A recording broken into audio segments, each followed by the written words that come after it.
Hi friends, welcome back to Pravee's taste and travel. ഇന്ന് ഞാൻ വന്നിട്ടുള്ളത് ഒരു ചിക്കൻ ഫ്രൈഡ് റെസിപ്പി ആയിട്ടാണ്. എയർ ഫ്രയറിൽ ചെയ്തെടുക്കുന്ന ഒരു ചിക്കൻ ഫ്രൈ റെസിപ്പിയാണിത്. എങ്ങനെയാണ് ചെയ്യുന്നതെന്ന് നോക്കാം. ആദ്യമായിട്ട് നമുക്ക് ചിക്കൻ പീസസ് ഒന്ന് മാരിനേറ്റ് ചെയ്തെടുക്കണം. അതിന് വേണ്ടിയിട്ട് ഒരു ബൗളിലേക്ക് ആവശ്യത്തിന് തൈര് ചേർക്കാം. ഞാനിപ്പോൾ ഒരു 3 സ്പൂൺ തൈരാണ് എടുത്തിട്ടുള്ളത്. അത് നമുക്ക് ഈ പാനിലേക്ക് ആഡ് ചെയ്ത് കൊടുക്കാം. 1 ടേബിൾ സ്പൂൺ മല്ലിപ്പൊടി ചേർക്കുന്നുണ്ട്. 2 ടേബിൾ സ്പൂൺ മുളക് പൊടി, അതിൽ 1 ടേബിൾ സ്പൂൺ കാശ്മീരി മുളക് പൊടിയും 1 ടേബിൾ സ്പൂൺ നല്ല മുളക് പൊടിയാണ് ചേർത്തത്. 1 ടേബിൾ സ്പൂൺ ചിക്കൻ മസാല ചേർക്കാം. 1/4 സ്പൂൺ മഞ്ഞൾപ്പൊടി ചേർക്കുന്നുണ്ട്. ആവശ്യത്തിന് ഉപ്പ് ചേർക്കാം. 1/2 ടേബിൾ സ്പൂൺ കുരുമുളക് ചതച്ചത് ചേർക്കുന്നുണ്ട്. ഇനി ഇതിലേക്ക് ഒരു 1/4 സ്പൂൺ ജിഞ്ചർ ഗാർലിക് പേസ്റ്റും കൂടെ ആഡ് ചെയ്ത് കൊടുക്കാം. ഇതെല്ലാം കൂടെ നന്നായിട്ട് ഒന്ന് തിരുമ്മി യോജിപ്പിച്ചെടുക്കണം.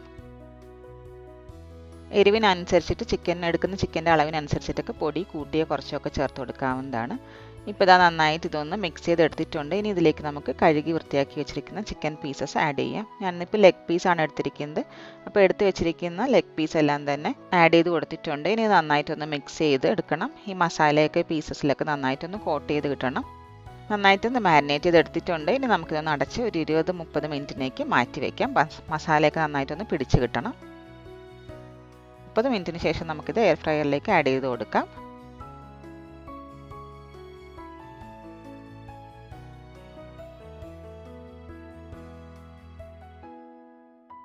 ഇപ്പം ഞാനൊരു 18 മിനിറ്റ് ആണ് മൊത്തം ഫ്രൈ ചെയ്തെടുക്കുന്നത്. 400 ഡിഗ്രി ഫാരൻഹീറ്റിൽ 18 മിനിറ്റ് ആണ് ചെയ്യുന്നത്. ഇതിൻ്റെ ഒരു പകുതി സമയം വരെ നമുക്ക് ആദ്യം ഒന്ന് വേവിച്ചെടുക്കാം. ഇപ്പോൾ ഇത് ഏകദേശം ഒരു 9 മിനിറ്റ് കഴിഞ്ഞിട്ടുണ്ട് ഇവിടെ. ഇനി നമുക്കിതൊന്ന് തിരിച്ചിട്ട് കൊടുക്കണം. ഈ പീസൊക്കെ നന്നായിട്ട് ഒന്ന് മുരിഞ്ഞ് എല്ലാ സൈഡും ഒന്ന് മൂത്ത് കിട്ടാൻ വേണ്ടിയിട്ടൊന്ന് തിരിച്ചിട്ട് കൊടുക്കാം. വീണ്ടും ഇത് അടച്ചു വെച്ചതിന് ശേഷം ബാക്കി 9 മിനിറ്റും കൂടെ നമുക്കതൊന്ന് ചെയ്തെടുക്കാം.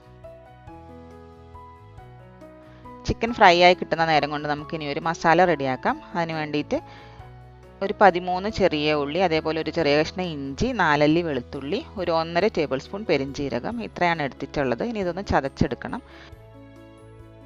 എടുത്തു വെച്ചിരിക്കുന്ന ഉള്ളി, വെളുത്തുള്ളി, ഇഞ്ചി, അതേപോലെ തന്നെ പെരിഞ്ജീരകവും കൂടെ മിക്സിയുടെ ജാറിലേക്ക് ഒന്ന് ആഡ് ചെയ്ത് കൊടുക്കാം. ഇതിലേക്ക് ഒരു 3-4 കറിവേപ്പിലയും കൂടെ ചേർത്ത് കൊടുക്കുന്നുണ്ട്. ഇനി ഇതൊന്ന് ക്രഷ് ചെയ്തെടുക്കണം. ഒരുപാട് അങ്ങ് അരച്ചെടുക്കരുത്, ഒന്ന് ചതച്ചെടുത്താൽ മതിയാവും. നമ്മുടെ മിക്സ് ഇതാ ഇവിടെ റെഡി ആയിട്ടുണ്ട്. ഒന്ന് ചതച്ചെടുത്തിട്ടുണ്ട്. ഇത് നമുക്കൊരു ബൗളിലേക്ക് ആഡ് ചെയ്ത് കൊടുക്കാം. ഇനി വേണ്ടത് ചതച്ച മുളകാണ്. എരിവിനനുസരിച്ചിട്ട് ചേർത്ത് കൊടുക്കുക. 1 സ്പൂൺ ചതച്ച മുളക് ഞാനിപ്പോൾ ഇതിലേക്ക് ആഡ് ചെയ്യുന്നുണ്ട്. നമ്മുടെ ചിക്കൻ ഫ്രൈ ഒക്കെ ഇവിടെ റെഡിയായി നല്ല മുരിഞ്ഞ് കിട്ടിയിട്ടുണ്ട്. ഇതിങ്ങനെ തന്നെ കഴിക്കാൻ നല്ല ടേസ്റ്റാണ്. ഞാനിപ്പോൾ ഒരു മസാലയും കൂടി ഇട്ട് വഴറ്റിയിട്ടാണ് എടുക്കുന്നത്.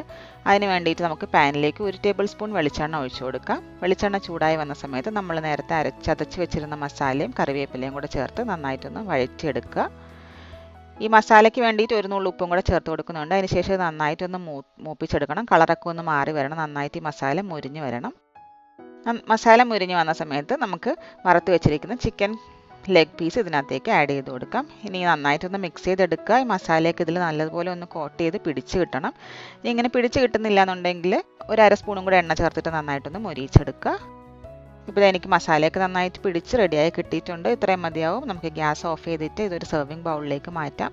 ചപ്പാത്തി, പൊറോട്ട ഇതിൻ്റെയൊക്കെ കൂടെ കഴിക്കാൻ നല്ല ടേസ്റ്റാണ്. വെറുതെ കഴിക്കാനും നല്ല ടേസ്റ്റാണ്. അപ്പോൾ നിങ്ങളിതൊന്ന് ട്രൈ ചെയ്ത് നോക്കുക, അഭിപ്രായം അറിയിക്കുക. വീഡിയോ ഇഷ്ടപ്പെട്ടെങ്കിൽ ലൈക്ക് ചെയ്യുക, ഷെയർ ചെയ്യുക. നമുക്കിനി മറ്റൊരു റെസിപ്പിയായി വീണ്ടും കാണാം. Thank you so much for watching.